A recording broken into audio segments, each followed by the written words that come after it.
Greetings and welcome to Anti-Side-Eye. Please like, comment, and subscribe. Everybody likes a good conspiracy theory every now and then. I used to be real involved in the conspiracy world, but not so much anymore. However, I found this article on the Strange Sounds website that I find kind of interesting, and it's titled, "Why Are So Many Container Ships Missing? Are they transporting weapons in preparation for World War III?" Which I'm sure everybody's heard on the news, the container ships backed up or container ships stuck out in the ocean, especially the Evergreen ship. It seems to get stuck multiple times a year. And, supposed issues with the supply chain, yada, yada, yada. And plus the state of the world right now with the war in Ukraine. And, we're starting to have beef with Russia and China and all that good stuff. So I found this article kind of interesting. And it says, "I think I stumbled on a real conspiracy. I think that some of the supply chain disruptions are actually caused by weapons being shipped in container ships and by countries struggling to proof their supply chains for the coming of World War III. And this has been going on since at least 2019. I'm not saying all the disruptions are caused by the weapons trafficking, but I think it's definitely contributing." And it has a graphic here that I'm going to blow up. It says China's container missiles. Beijing is believed to be developing hidden weapons to strike enemy ports and ships. And it shows a diagram here. It says the missiles hidden in a container can lift out ready to be fired. And it shows the missiles, how that could be possible. And it said China would fire a YJ-18C cruise missile for a surprise attack. And then down here it has containers are loaded on a normal cargo ship sailing around the world. Now, and that's a pretty interesting theory and graphic to go along with that theory. But the article goes on to state, so I was looking into the supply chain disruptions that were caused by COVID to try to figure out if any of them would impact any of my investments in the stock market. But what I was finding out wasn't making any sense. There are a lot of disruptions that are happening which cannot possibly be blamed on COVID. I was mostly looking into lumber, metals, and minerals, but I was also looking into other building materials. This is where it gets really strange. Production hasn't actually slowed down at all for a lot of the materials I was looking at. In fact, production actually increased due to the demand caused by home renovations, etc. during COVID.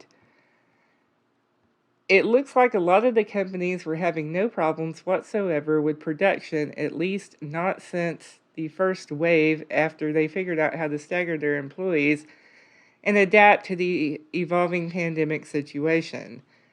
If production hasn't slowed down, then why are the supply chains still breaking down? I'm not talking about localized supply chain disruptions from goods not making it across the country. I'm looking at supply chain disruptions caused by issues with the international shipping only because I wanted to make sure the companies I'm invested in won't have problems with their operations, as they can easily arrange for their own pickup from a port and are more adequately funded to do so. I'm going to mostly look at container ships here, in particular the ones that ship goods internationally.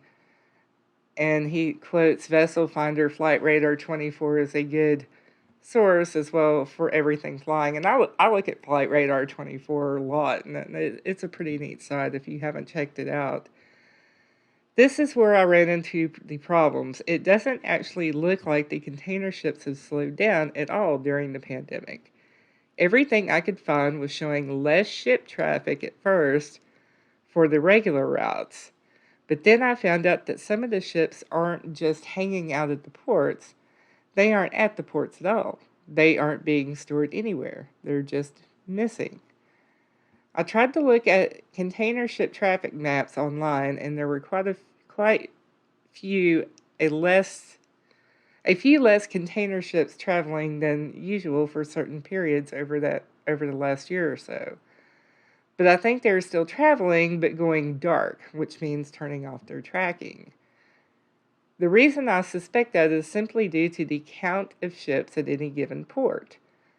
But there are some ports where I could track how many container ships got to the port, and it was consistently more than the amount that was actually anchored. But it gets even more weird. I ended up looking at photos of the ports on social media, checking the dates, the pictures that were posted, and the count of ships anchored didn't match what should have been there based on the maps. So after checking ship traffic to any given port and counting how many ships should be there as the maps never showed the ships leaving, I realized there is a discrepancy. Where are all the missing ships? They clearly left the ports and went somewhere else, but their new routes aren't being displayed. The bigger reported container ship disruptions were in China. Supposedly, the ports were almost completely shut down due to COVID. But I found some other strange things. I found that after some ships were loaded with the regular materials, they were then unloaded, and the materials were being stored in warehouses, and the organic material was being dumped. This could be due to try to minimize the issue of goods going bad, but why unloading building materials which don't have a shelf life? And it looks like there is a huge headache with missing Chinese ships. Just like I suspected, as per the article above, there is a 90% decrease in Chinese vessels sending signals. And are also reports of Russian cargo ships going dark.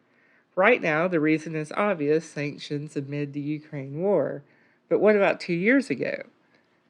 So we have missing Chinese ships and missing Russian ships. China is Russia's primary trading partner when it comes to imports and exports. I was also interested to learn that quite a few countries have developed weapons specifically designed to be launched from container ships.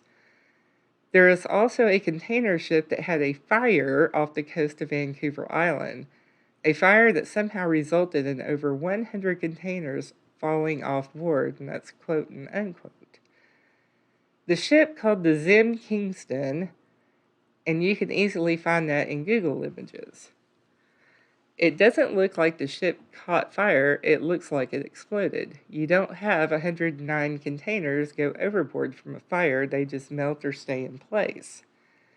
And for some reason, the authorities can't actually get a list of what was actually in any of those containers. And then we have this here. There was a massive explosion at a port in Beirut from a container that supposedly had, quote, fireworks, unquote, stored next to ammonium nitrate. I remember when that exploded. That was a big, big issue.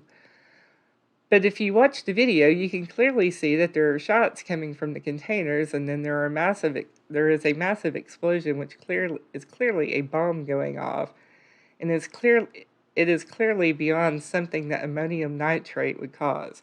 And I'm not going to play this video because I don't want to get a copyright strike, but I'll leave the link to the article in the description below so that you can come here and check that out yourself. It is the kind of explosion that can only come from an explosive compound inside a shell of some kind where that sort of pressure can build up during the detonation. The container was clearly full of munitions, and the container ship missiles exist and should creep out anybody living along the coast. Experts estimate that the massive warehouse explosion that sent a devastating blast across Beirut could be one of the strongest non-nuclear explosions ever recorded. That wasn't a bunch of fireworks. Experts have estimated that the size of the blast as being the equivalent of 200 to 300 tons of high explosives. This clearly contradicts the fertilizer explanation as this makes the explosion bigger than the largest non-nuclear military device. Other news articles mention that the above explosion was linked to a Russian container ship, and it just got weirder. In September 2021, OCCRP published an investigation which links Savaro Limited to a Ukrainian company trading chemicals directed by Ukrainian citizen Vladimir Bourbano, and more. Savaro is registered as a chemical trading company in the UK, but is likened to a shell company. It does not have many real employees, very little business proceedings, and has far refused to disclose the beneficial owners according to the report by Reuters. This type of smuggling has happened before during what I will now refer to as the last Cold War. In 1962, the Russians smuggled mid-range nuclear weapons into Cuba using commercial shipping vessels. Now, I still haven't gotten to the part of the theory about countries scrambling to change who they rely on for which goods and services. Basically, that can simply be tracked by checking how much traffic is going back and forth between different countries, and quite a few other countries have been container ships going dark now while sending fewer ships along the usual routes.